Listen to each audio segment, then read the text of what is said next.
riba. Why did this happen? Because the difference between real money and paper money, money which is sunnah and paper money, is that money which is sunnah is money in which the value of the money is in the money. Someone should teach that to the Saudis. Go teach it to the Saudis who want to teach Islam to all the rest of the world. Go teach it to the Saudis. The value of the money is in the money. The definition of the paper money is that the value of the money is no longer in the money. And so the value can be changed. Every time the value is changed, the value goes down. What happens when the value of money goes down? The first thing is that there is a massive transfer of wealth from the masses to that predatory elite, which in this case was the government, Uncle Sam. The masses lost half of their wealth, almost half. That's the first thing that happens when the value of the paper money goes down. What's the second thing that happens? The answer is this. I worked for the whole month. I got my salary in gold. Could buy a camel.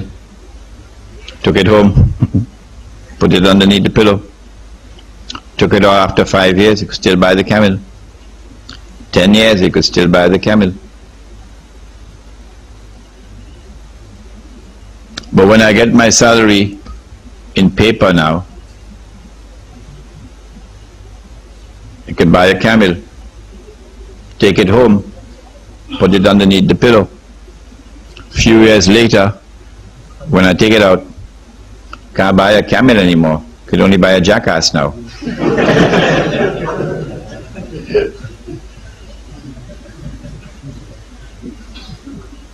So now I'm beginning to feel like a jackass because someone has ripped me off. Where did my money go? If you could answer that question, where did your money go? Who took your money? And how did they take your money? You would understand the game that they're playing. We used to have men like that. In North America, we had one Islamic scholar who was like that, and then they killed him. A man named Malcolm X. He didn't have a PhD from Al-Azhar, but he could see better than any sheikh. Who took my money? And how did they take him? Did they take it?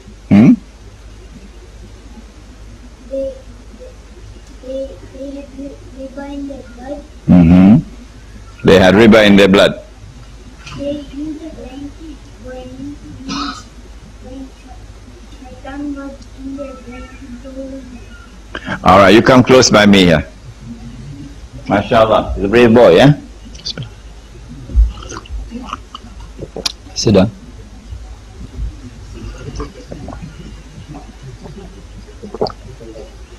I make a dua that one day you will also sit here on the chair and you'll also give the lecture, inshallah. A few years later, I take the money out of my pillow. Can't buy a jackass anymore. Can only buy a goat.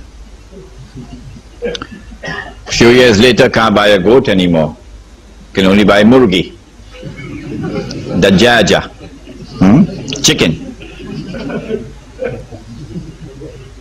I mean, you got to eat a lot of halwa not to be able to see that this is haram.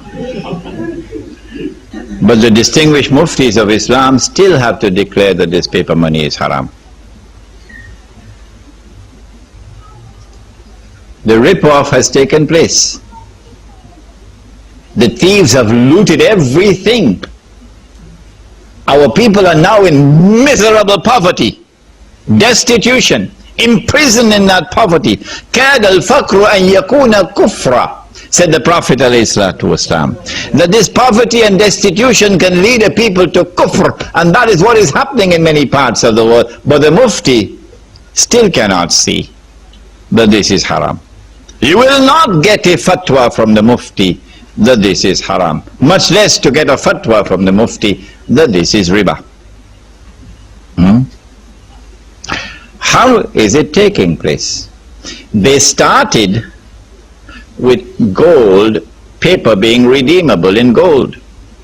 And then came 1933, when we should have woken up to see the game, but we didn't wake up. So in 1944, at the end of the Second World War, they now consolidated the system in the creation of an international monetary system now. Consolidated.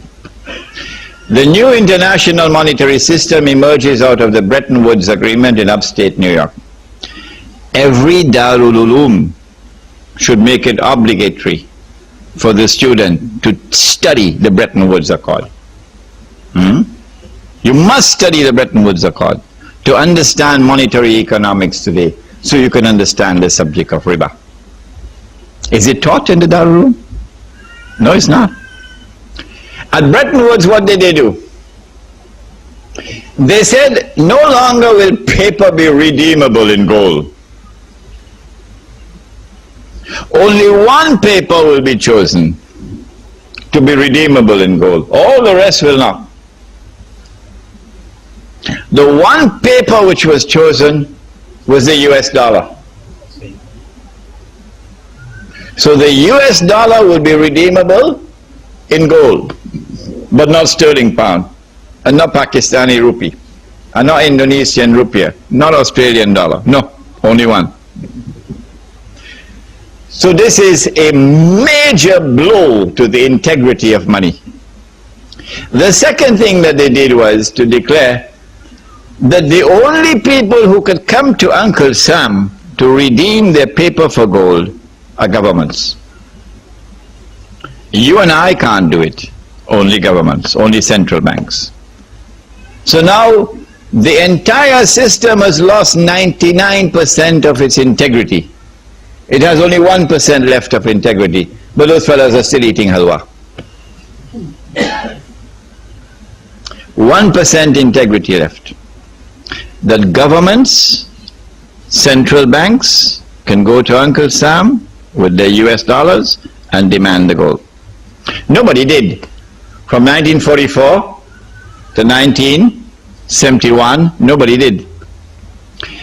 The Vietnam War took place in the late 60s, and Uncle Sam printed a lot of paper to finance the war.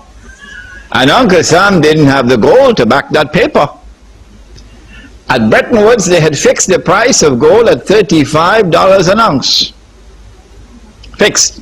It is there in the Bretton Woods Accord. Uncle Sam didn't have the gold to back all that paper. So in September 1971, the British government came in one Friday evening perhaps with $3 billion and said, Uncle Sam, we want the gold. Uncle Sam knew that the game was up. The game was up. Because come Monday morning, guess who is going to be at the front of the line? Saudi Arabia. Or who behind Saudi Arabia? Kuwait. Huh? And a whole long line of people, of government, central banks, we want the gold. So Richard Nixon retired to Camp David, and then on Sunday he had addressed the American people, and he said, we gave our word, but we don't have to keep our word. We gave our word, but we don't have to keep our word. We will no longer honor our obligation under Bretton Woods to redeem paper for gold from central banks. And so since September 1971, this may be news for some of you who have been eating halwa. Since September 1971, there is no legal link between paper and gold. It's gone. Now all that they have to do, those who want to rule the world, All that they have to do is to take control of money. Anyone who takes control of money can rule the world. And you know that when the Messiah comes, the prophet Isaiah said that when the Messiah comes, he will rule the world. But they rejected the Messiah. Say, "Na'udhu billah min hadha," he's a bastard. And then they say, look, he died on the cross, so he couldn't be the Messiah. And then the prophet said that Allah will send into the world one who will impersonate the Messiah, Al-Masih al-Dajjal. In order for him to impersonate the Messiah, he will have to rule the world from Jerusalem. If you want to rule the world, you have to first rule the world of money. You can't